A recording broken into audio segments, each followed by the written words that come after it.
He tilted his head back and proudly declared, "If you don't like me going clubbing with my single friends, then you're just..."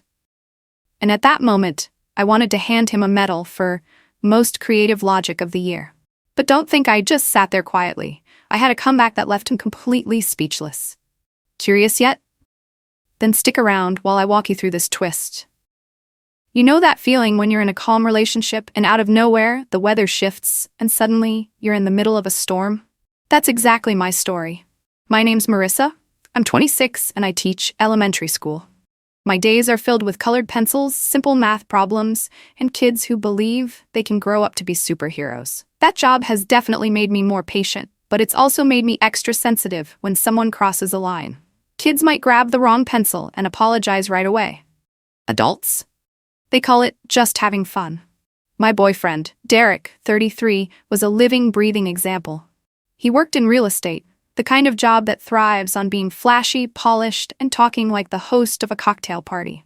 Total showman vibes, from the white dress shirts he always left unbuttoned at the third button, to the way he'd yank his car keys out of his pocket just to make them jingle. You know the type. We'd been together for 5 years and had only just moved in together 8 months ago. I thought we were entering that grown-up love stage, cooking breakfast side by side, talking about the future, maybe even getting a dog. But life doesn't exactly follow a Hallmark movie script. Just when I thought things were settling, Derek found himself a new passion. No, not yoga. Not gardening either. His new passion was clubbing. It all started with Derek's group of single friends, the kind of guys who were either freshly unemployed or freshly divorced, hair slicked back with way too much gel, but wallets emptier than their gas tanks. Picture it. A full squad of Peter Pan 2.0 types, men who flat out refused to grow up. Instead of learning how to pay bills, they were dragging each other to bars every weekend. At first, I didn't think much of it. Everyone needs a little fun. I even told him, "Go ahead, just don't stay out too late."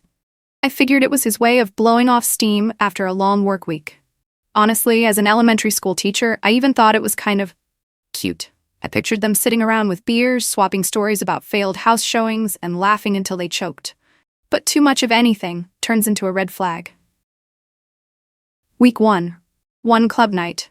Week 2, 2 club nights. By week 3, Derek was disappearing on Friday and Saturday nights, rolling back in just as I was setting out Sunday breakfast. And let me be clear, this wasn't the grabbing drinks with coworkers kind of thing. I'm talking nights that started at 10 p.m. and ended well past 3 a.m. Every time he came home, he reeked of cheap cologne mixed with tequila, and his shirt always had random bits of glitter stuck to it. I asked, "Why is there purple lipstick on your neck?" Derek, completely unfazed, replied, "Must have been the club lights reflecting." Oh, sure. Because apparently, club lights don't just reflect now, they also stamp heart-shaped patterns onto your shirt. So my attitude shifted from supportive to flat-out annoyed. Not because he went out, but because it became his full-blown routine. Think about it. Friday, he's gone. Saturday, he's gone. Sunday, he's passed out till noon. And me? I turned into nothing more than his roommate, keeping the place together, all by myself. Right around then, I remembered a post I once read on Reddit. If your partner turns every weekend into a non-stop party, are you dating an adult or just a tall child? I laughed bitterly. It hit way too close to home. I didn't blow up at him right away. Instead, I watched, and I kept asking myself, if it were you, what would you do when your partner starts living like a freshman while the two of you are supposed to be planning a future? Would you sit down and talk gently, lay down rules, or stay quiet and see how long this circus runs? Comment and tell me, because honestly, back then, I had no idea what the right move was. If earlier I was still naive enough to think Derek was just letting off steam, the phase that followed felt more like he was auditioning for the role of 21-year-old bachelor reborn. From a 33-year-old real estate guy, Derek suddenly morphed into a washed-up boy band singer. Shirts? Never buttoned past the second button. A giant silver chain swinging on his neck like it was screaming, "I'm still young, baby." One time I even joked, planning to audition for the local version of The Bachelor. Derek winked and said, "If they send me an invite, who knows?" I laughed awkwardly, but inside I was sighing hard. And then, going clubbing started looking like a full-blown career path. It wasn't just dancing until he broke a sweat, it was the after parties. That meant hopping from the bar to some friend's apartment, keeping the chaos alive until sunrise. Just picture a man who's supposed to be out selling homes in the morning, but at 6 a.m. he's still arguing with strangers over whether vodka or tequila tastes better. One night, I was home scrolling through Instagram when, bam, a friend sent me a video. Derek and his buddies climbing into a limo. And it wasn't just them. A few unfamiliar women in tight dresses and glittery heels were tagging along. I just stared at the screen, my chest a mix of bitter and amused. My students' teacher once taught them this simple rule. If you don't want to be misunderstood, don't put yourself in a situation to be misunderstood. Derek apparently skipped that lesson. The next morning, I shoved my phone at him. Here, explain this. He glanced at it and chuckled awkwardly. Oh, come on, we just hitched a ride. You're blowing it out of proportion. Ah, of course. A luxury limo carrying 5 unemployed guys and a handful of women dressed like it's the Met Gala. Totally sounds like the premium version of Uber Pool. I tried to bring it up gently. I just don't feel comfortable with you being in these kinds of situations all the time. And that's when Derek snapped. He slammed his hand on the table and said, "You know what? If you don't like me going clubbing with my single friends, then you're just trying to control me." Oh, wow. So apparently I, an elementary school teacher who spends all day teaching third graders how to politely ask for a bathroom break, had now been promoted to dictator in love. All because I didn't clap when he hopped into a limo at 2 a.m. In that moment, I was equal parts shocked and, honestly, amused. Have you ever heard an argument so ridiculous that your brain just freezes? I actually remembered a Reddit post I once read. My boyfriend says I'm controlling just because I told him not to text his ex at 1 a.m. Back then I thought, who even lives like that? And then it hit me. Oh right, I was starring in that exact sitcom myself. I didn't fire back right away. Partly because I was tired, partly because I was curious to see what other bizarre logic he'd come up with. Teaching has trained me to listen to excuses like, I didn't do my homework because my cat ate my notebook. Derek just upgraded his excuses to the limo was just a fancy carpool. See? My job really does help me spot when someone's trying to spin wrong into right. What cracked me up most was the way Derek delivered it. Like he had just wrapped up a keynote at the Modern Men and Their Right to Party conference. He sat up straight, pointing his fingers, voice booming, as if he were trying to score points in a political debate. If someone had handed him a mic and a flip chart, he probably would have drawn a diagram. Control equals lack of trust equals toxic. I sat there, watching him go on, and all I could think was, yeah, you're good at twisting words, but unfortunately for you, I literally teach moral lessons to 8-year-olds. These little tricks, I've seen them all. From that day on, I knew one thing for sure. This wasn't about clubbing anymore. This had officially turned into a battle of who's really controlling who. And if anyone thought I was just going to sit quietly while Derek slapped the controlling label on me, sorry, but you're underestimating the creativity of an elementary school teacher. Spending all day with kids has sharpened my ability to clap back in ways that are subtle, quiet, and impossible to argue against, leaving the other person scratching their head with no comeback. So I opened up the group chat with my best friends and renamed it something completely innocent. Ladies' brunch. Sounds harmless, right? Like we're just planning Eggs Benedict and mimosas on Sunday. But inside, it was pure fire. I typed out a message, making sure Derek could see it pop up. Get ready for next week's bachelorette party, ladies. Dress code, the sparklier, the better. I didn't need to spell anything out. Just that one message, and Derek reacted like I'd signed up for the local version of the Real Housewives. He snatched my phone, scowling. You're so fake. You don't even live like that. I calmly sipped my tea and said coolly, oh, neither do you. But that doesn't stop you from playing Bachelor at the club, does it? Funny, isn't it? When he does it, it's called having fun. But when I pretend to do it, suddenly it's fake. If I brought that logic into my classroom, my students would probably clap and laugh their heads off. And I wasn't done yet. I decided to go bigger. I sent out an official event invite for ladies' brunch, this time hosted at a popular bar downtown. My intention was simple. If Derek wanted to monitor, he was welcome to show up. Nobody was stopping him. I even added a cheeky note, don't worry, this place is totally safe. No one's fighting you for the spotlight here. When he read the invite, Derek went pale. Instead of his usual smug laugh, he went silent. That threw me off. Normally he'd argue until the cows came home, but this time was different. For a split second, I swore I saw something in his eyes that looked a lot like panic. And I wasn't wrong. A week later, while Derek thought I wasn't listening, one of his old buddies stopped by. In the middle of their casual banter, the guy blurted out, "Derek, remember that night you tried hitting on my girlfriend at the club? You were so drunk you almost ordered a taxi for the two of you." I stayed in the kitchen, pretending to focus on peeling apples, but my ears were locked in like I was tuning into my favorite podcast. Derek jumped in fast. "Don't bring that up. It was nothing." But the nervous crack in his voice gave everything away. That moment felt exactly like finding the last missing piece of a puzzle. Suddenly everything clicked, everything made sense, and the ugly picture I'd suspected all along came into full view. Inside, I was equal parts angry and amused. Angry because clearly he wasn't as innocent as he claimed. Amused because Derek had once so confidently accused me of being controlling. And yet here he was, unable to even control himself for one night at a club. I didn't call him out right then. That would have ended the game too early. Instead, I just kept peeling my apple, smiling to myself, thinking, "All right, Derek, you started this play, now get ready for the grand finale." What about you? If you found out your partner once tried to hit on your friend's girlfriend, would you blow up on the spot? Or would you sit back and patiently wait for the perfect moment to flip the script, like I did?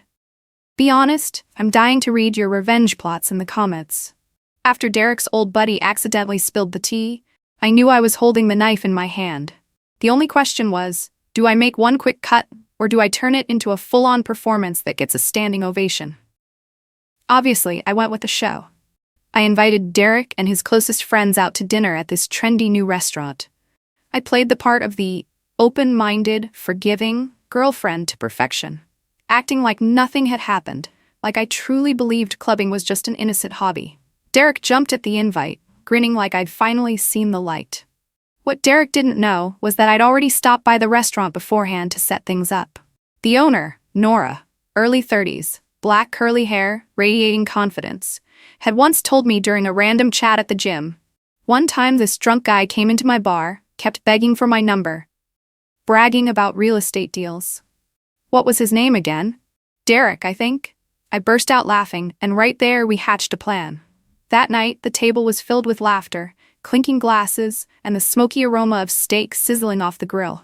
I sat right beside Derek, putting on my best, sweet and supportive girlfriend act, while he bragged with full enthusiasm about his so-called epic club nights. His buddies roared with laughter, like they were tuning into a podcast titled How Men Stay Forever Young. And right on cue, Nora appeared. She walked up to our table, her smile radiant, eyes sparkling with a mischief only I could catch. "Oh, Derek," she chimed, voice as sweet as honey. "Did you forget my number from Friday night?" The entire table froze. I swear you could hear the faint clink of a fork slipping onto a plate. Derek's face went ghostly pale. He forced a weak laugh, scrambling, I think you've got the wrong guy." But Nora wasn't letting him off the hook. She tilted her head, lowered her voice just enough for the whole table to hear. "Nope. You're the one who bragged about selling real estate and told me I should text you to check out some penthouse listings." Derek's friends absolutely lost it. One of them whipped out his phone to record, wheezing with laughter. "Bro, you're caught in 4K. I sat there calmly slicing my steak, putting on my best clueless act. "Oh, you know Nora? Funny how you've never mentioned her to me." The whole scene felt like a mashup between a sitcom and a reality show. Drama, laughter, and yes, actual cameras rolling from his friends' phones. Derek sat in the middle, face red as a tomato, stammering. I was just being polite, that's all." One of his buddies slapped the table, laughing so hard he could barely breathe. Polite? Asking for her number? Man, I need to learn that version of polite. If there'd been a sitcom laugh track, it would have been going wild. Meanwhile, I just smiled, enjoying my meal, feeling like the director backstage watching the lead actor walk straight into his own trap. Derek turned to me, eyes pleading. "Don't believe her. I didn't do anything." I shrugged lightly. "Oh, I didn't say a word.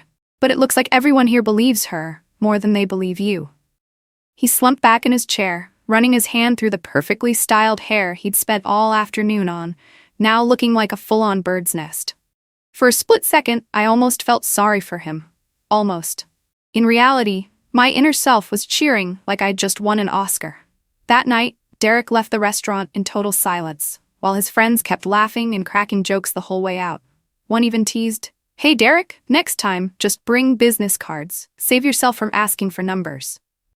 I went home, feeling lighter than I had in months, like I just pressed play on a sitcom I secretly wrote the script for. And if you're wondering, was it really necessary to go through all that trouble? My answer is absolutely. Because sometimes the only way to deal with a show-off is to turn him into the punchline in front of the very audience he was desperate to impress. Do you agree? If it were you, would you call your partner out right in your own kitchen? Or would you stage an entire show in real life the way I did? Honestly, I'd love to hear your take in the comments. After that dinner, Derek grew noticeably quieter. But not because he'd had some great awakening. He just went underground for a bit. Then one evening, he tried to roll out the same tired script again. Sitting in the living room, swirling a beer glass in his hand, he softened his voice. "Babe, it was all just for fun. I never crossed any lines." I looked at him and felt like I was listening to a third grader explain why his math homework was still blank. My pencil ran out of ink. Derek was basically a master in that same school of logic. I didn't argue. Instead, I picked up the remote and turned on the TV. The screen lit up and a clip started playing. There was Derek in the club parking lot, still clutching a bottle of liquor, wearing that goofy grin, and most importantly, kissing a random woman like it was the final scene of a rom-com. The video was a little shaky, understandable since it was filmed on the bouncer's phone. I still remember the message he'd sent along with it. "Your boyfriend left his wallet at the club. Figured you'd need this more than the wallet." Truly, a heaven-sent ally. Derek froze. He stared at the screen like he was hoping the guy in the video wasn't him. But there was no miracle here. The oversized chain, the unbuttoned shirt, the drunken stumble, all arrows pointed straight at one person. Derek, the showman. He opened his mouth, then shut it again. No excuse came out. Not a single line of spin, and I savored every second of it. I turned off the TV, sat down across from him, and said slowly, "You've got two options. 1. Sign papers and move out within 21 days. 2. I send this video straight to the board of directors at your real estate firm." The room went dead silent. You know that sound a balloon makes when it deflates? That was Derek in human form. Every ounce of swagger, every "you're controlling me" argument, just hissing out into nothing. He collapsed into the chair, face pale, muttering, "You can't do that." I tilted my head, smiling. "Oh, I can. And you know I can." In that moment, I didn't need to yell. Didn't need to cry. All it took was a 10-second clip to topple the entire freedom empire Derek had built. Hilarious, really. Every argument of "clubbing is just fun and I didn't do anything wrong" dissolved like foam in a beer under the TV light. He stammered, I'll change." I crossed my arms. "Yeah, you'll definitely be changing your address." If there'd been a camera rolling, anyone watching would have thought they were seeing a scene out of a satire. Me? I just felt relieved. Like I'd finally closed a terrible book I regretted buying in the first place. And let me ask you. Be honest. If you were in my position, holding that clip in your hands, would you forgive, or would you end things clean? I already knew my answer. What about you? That video message hadn't even cooled off before Derek started facing the fallout. At his real estate company, where he loved to play the part of successful, polished businessman, rumors spread faster than a closing contract. A colleague saw the clip, retold the story in a meeting, and suddenly, Derek making out with a stranger in a club parking lot was being talked about right in front of his boss. His professional image? Gone. His reputation fizzled out like a flat soda left overnight. The same single friends who once cheered Derek on started disappearing one by one. When it was all fun, they were shouting, "Party, party" together. But once the drama hit, nobody wanted to get dragged down with him. They slowly backed off. No more invites, no more hailing him as the club hero. Derek went from leading his little Peter Pan army to being abandoned on the very playground he'd chosen. He packed his things and left my apartment, dragging his suitcase over to crash at his sister's place. From what I heard, she made him pay rent and mow the lawn every weekend. And me? I stayed behind on my familiar couch, opened the window, and took a deep breath. No more stench of alcohol mixed with cheap cologne, no more 4 a.m. door slams. Just me. And silence. It might sound ordinary, but to me, it was the sweetest freedom I'd ever tasted. I started living my life with a lighter, funnier rhythm. teaching, coming home, sometimes hanging out with friends, no more checking the clock to see where my boyfriend had passed out this time. I even laughed thinking back to his arguments about me being controlling. Turns out, the one who couldn't control himself was him. Then a few months later, right on cue like some tired movie script, Derek texted me. Short and sweet. I miss you. Can we talk?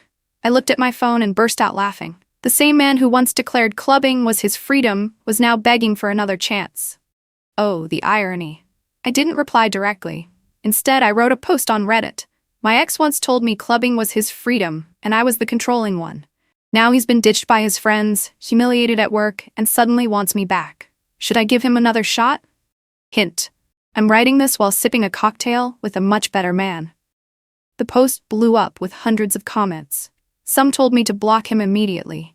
Others trolled with lines like, "Girl, don't ever go back to the club king." A few even dropped essay-length analyses comparing Derek's behavior to textbook definitions of toxic relationships.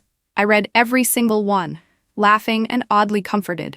Turns out I wasn't alone in this story at all. In the end, I realized that boundaries in love are like lane lines on the road. They're not there to restrict, but to keep both people moving in the same direction without crashing into each other. And anyone who ignores them, eventually, they cause their own wreck. As for me, I chose to move on quietly. No screaming, no grand finale. Turns out sometimes the biggest win is simply reclaiming peace inside your own home. And what about you? If you were in this situation, what would you do? Give one more chance, or slam the door shut and toss the key for good.